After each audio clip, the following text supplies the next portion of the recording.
Grabe na talaga to guys. Gusto kong i-share tong bagong loan application na to kasi alam nyo, nag-offer po kaagad to sa akin ng 6,000 pesos which is uncommon siya. Lalo na kapag bagong loan application nakalalabas pa lamang. Kasi commonly po talaga dyan, ang offer ng mga loan application, lalo't ikaw po ay first timer na mag-a-apply sa kanyang application is from 1,000 to 2,000 pesos lang. And for my experience nga po, laging 2,000 nga po yung ino-offer sa akin ng mga application. At this time nga po, itong bagong loan application na pag-uusapan natin this time is 6,000 po kaagad yung offer niya sa akin. Which is nakakagulat talaga kapag po ikaw ay first time pa lang na mag-a-apply sa kanyang application. At ito na nga po guys, ang pangalan ng application na pag-uusapan natin this time is si Credit Lend. Peso online app na under guys ng iLearn Technologies Incorporated. So, meron pa lang po siyang 272 ratings at 4.8 stars. So, dito guys, ang minimum po na pinapalo niya is from 2,000 to 50,000 pesos. Pero nga sa aking experience,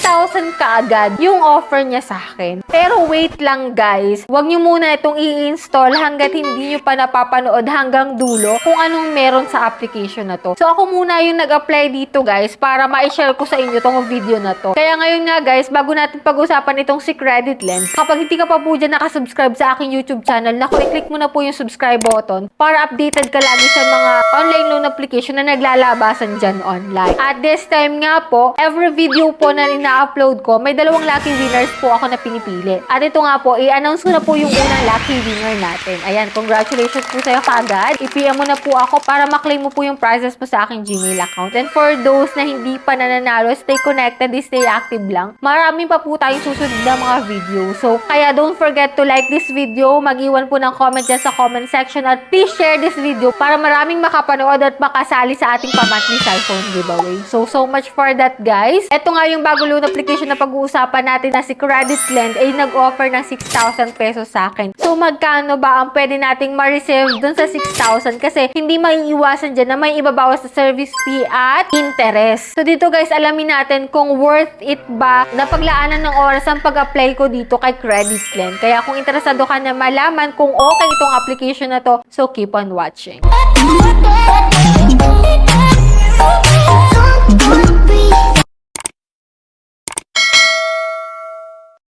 Ayan guys, bago kayo mag-apply sa mga loan application, matuto munang manood ng review, magbasa ng review para at least aware kayo sa application na a-applyan nyo. So dito guys, ito nga pong si Credit Lend ang i-share ko sa inyo at ito po ay available lamang po sa App Store. Kasi nakita ko lang po siya sa Facebook at ito nga guys, na-curious ako dun sa offer niya which is ito nga, kung makikita mo dito sa kanyang ads, use Credit Lend, loan amount optional. So meron silang offer dito na 2,000 to 50,000 pesos at ito pa yung nakalagay dito guys. Use Credit Lend, safe and secure loans. At yan nga, alamin na natin kung anong meron dito kay si Credit Lend kasi wala siyang ibang nakalagay sa ads. At kung makikita mo nga po, una pa lang guys, bungad pa lang niya, 6,000 kaagad yung loan amount na nakalagay. So, hindi siya too good to be true na katulad dyan ng iba na 20,000, 50,000, 80,000. Ito guys, 6,000 ka guys, impromptu kaagad na ganito yung offer niya. Pero dito guys, sa loan term, 91 days. So, medyo alanganin po kasi commonly po dyan, 7 days lang. So, bibihira po dyan yung tumatagal na 30 days yung repayment period. Pero check pa rin natin guys. Huwag muna natin siyang husgahan. So dito guys, alamin muna natin. So click natin yung loan. And din dito guys, kapag wala ka pang account, maglalagay ka using your active mobile number. And then magsisend po doon ng verification code. Click mo lang yung get code and then click login. And dito guys, ito nga guys, ito po yung unang fill upan mo dito kay Credit Lend. Personal certification. So nakalagay dito guys is secure certification, fast application, fast payment, don't miss the opportunity. So,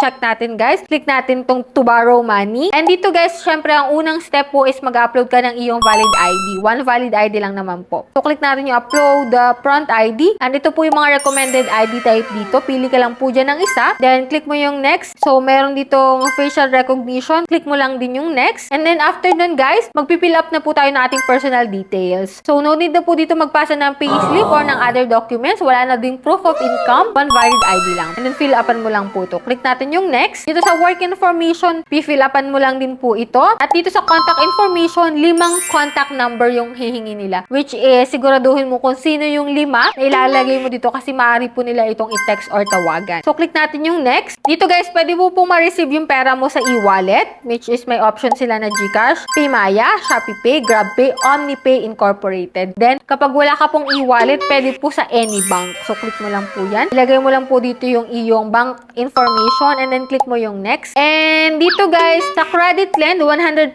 digital loan ang nakalagay dito. Don't worry, our terms are clear and there are no hidden fees. Wala daw po silang hidden fees. Pero dito guys, meron po ditong 3 products which is credit lend, yung pinag-a-applyan natin, pure cash, at coin wallet. So, meron po sila ditong offer na same loan amount which is 4,000 to 20,000 pesos. So, hindi po bababa sa 4,000 ang pwede nating ma-loan dito kapag po ikaw ay first timer. So, click natin guys itong select all. Pwede din naman yung isa lang. Pero, click ko din yung select all. At after nun guys, oh god. Ito na guys yung lumabas. So, wala pa tayong nakita na loan details. Pero, nag-fail po agad yung ating application. No? Bakit ganun guys? So, 6,000 po yung offer niya. Pero, auto-audit fail. At ito nga, fail po yung ating application. So, kinilik ko dito at audit failed talaga. Sorry, your loan application failed. So, 7 days lang pati yung duration na to. So, okay na rin talaga kung na-audit failed tayo kasi 7 days lang siya. Tapos may 0.45%. So, kung 0.45% po yun guys, halos kalahati na lang din yung marireceive natin sa 6,000 kasi may interest po siya na 0.45%.